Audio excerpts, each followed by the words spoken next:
présenter un test, encore une fois, pour évaluer le syndrome fasciaire. Et ce test s'appelle le test d'instabilité, tout simplement. Donc, on va demander à notre patient de venir poser ses épines iliaques antéro-supérieures au niveau de la table, comme ceci. Nous, de notre côté, on va venir localiser la vertèbre qui provoque des symptômes à notre patient. Donc, une fois qu'on a localisé cette vertèbre, on applique une force postéro-antérieure, comme ceci. Donc, avec la paume de ma main, je me localise sur la vertèbre qui provoque des symptômes. Je réalise ma force postéro-antérieure et je vais demander au patient de lever les jambes et de faire une contraction de ses muscles vertébraux. Comme ceci. Donc le test est positif s'il y a une diminution des symptômes et de la douleur de la part de notre patient. Donc bonjour à toutes et à tous, aujourd'hui on va présenter le test SLR supérieur à 91 degrés. Donc c'est un test pour diagnostiquer le syndrome fasciaire au niveau lombaire de la part de notre patient.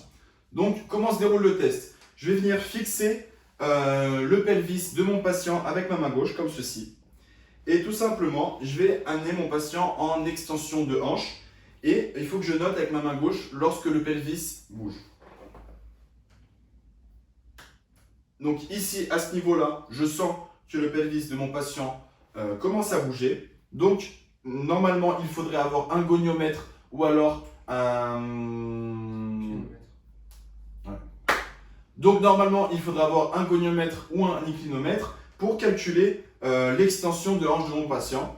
Je reproduis le même test sur son côté opposé et je fais la somme des deux valeurs et si je retrouve plus de 91 degrés, alors on peut considérer que le test est positif. Donc bonjour à toutes et à tous, aujourd'hui on va présenter un nouveau test qui s'appelle le test de mise en charge en extension lombaire. Donc toujours pour évaluer le syndrome fasciaire.